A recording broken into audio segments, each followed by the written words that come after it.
When dealing with fear, it's important that we are conscious about what exactly it is that we're scared of. And it has a lot to do with our programming, with the experiences that we've had before, with the obstacles that we had to overcome, and the ones that we didn't overcome, right? And so when we're looking at fear, for me, one of the things that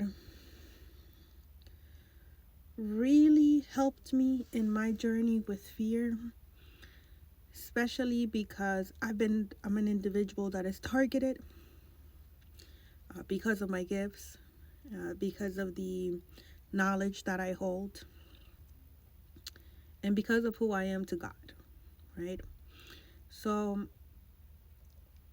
when I tell you that I walk with no fear, and when I share these things, it also makes me realize the things that I need to work on, right? There are things that I am not speaking on as of yet. And so um, there is a reason for that, right? But it reminds me of the things that are like what I need to start doing. So the same type of advice that I'm giving, especially lately over the few days, is been the same. Like it resonates with myself as well. So it's like I speak, and then it's like I'm speaking to myself, and at a certain level, well, I'm kind of am because we are all one. We are all connected. We are all one with Source. So in that sense, yes, um, you are all a reflection of me, and I am a reflection of you.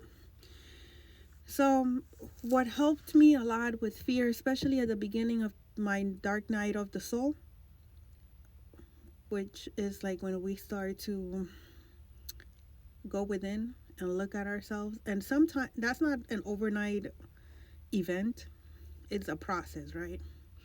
So, my dark night of the soul began years back, but it was heightened last year around January, February, December of 2024 type of scenario. The point being with fear, right? I was able to see with my experience how much God loves me and how protected I am by God. And once I started to let go of the people that no longer served me, which were the closest people to me in my life, the people who were supposed to protect and um, comfort me, lead me, guide me, teach me, whom were karmic from a very young age, right? They didn't do these things.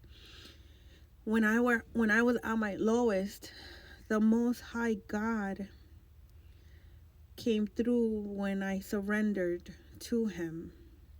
And it wasn't that I surrendered my habits or my addictions. That came later. I later on my own, willingly, with my own free will, chose not to participate in any drugs and any alcohol, in any lustful activities. I on my own started to see the value in myself, and those addictions, those bad habits fell away on their own. They were like no longer needed because of the healing work that I had done on myself. And so when I don't want to call it surrender because it wasn't that I surrendered. It was more like I was guided to let go of the people that no longer served me because I was being shown who these people were in my life and how my presence, how me being around them was a danger to myself. And so me letting go of these people who meant the world to me was harder than letting go of a drug. I don't know if that makes sense.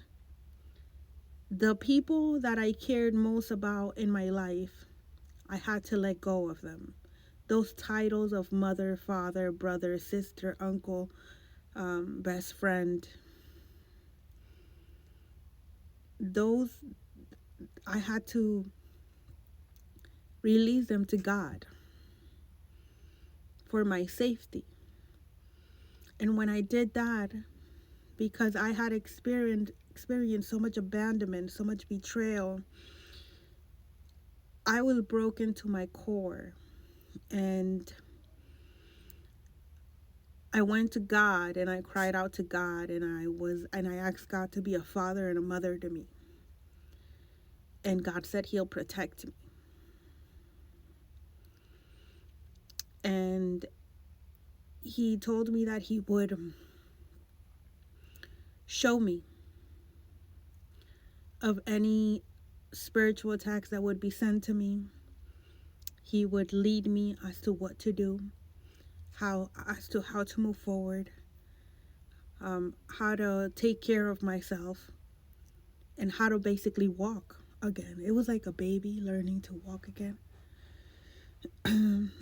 And it was like all I needed was God by my side, but I had to trust. And although I had blindfolds on, I had to keep walking. And so I started to let go of fear when I started to see how God was showing up for me.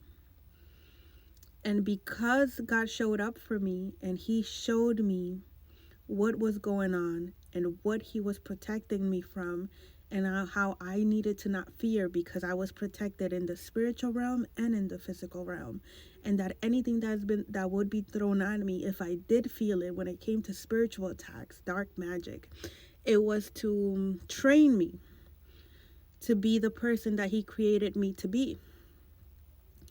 And so I believe that as well. So when I did feel things, even I'm attacked. When I was new to this, I was attacked heavily, right? And so all these things were new to me because I wasn't aware that this was something that could happen, that was real. And so I'll give you an example. When heart attacks spells would be sent, or entities to cause a heart attack, I would literally feel them in my heart. For entities of illness, of like sicknesses, I would feel it in my body. I would see it in my body. And then I would be reminded of how it felt when in the presence of other people that were actively doing the dark magic, how I felt, and how that's what it was. I would really feel it in my body. I would feel it in my heart. Because in order for me to speak on these things, I had to experience them, and I had to consciously experience them. I had to be present for it, which is why it was just second nature for me to go ahead and let go of the drugs and the alcohol. Because I needed to be present to experience these things. And so God said, I will protect you, and nothing that's sent to you will prosper.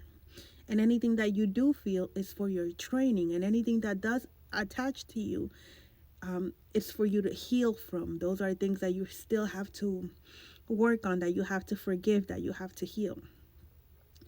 So that taught me about the spiritual realm, and also it taught me how to walk without fear, because I understood that there was a God who was actively protecting me in the physical and the spiritual realm, and that I had nothing to fear, because God was showing to me that he loved me and that he protected me. And so for me, that was something that I had never experienced before, because everyone that was supposed to protect me betrayed me, abandoned me, left me, wounded me, injured me,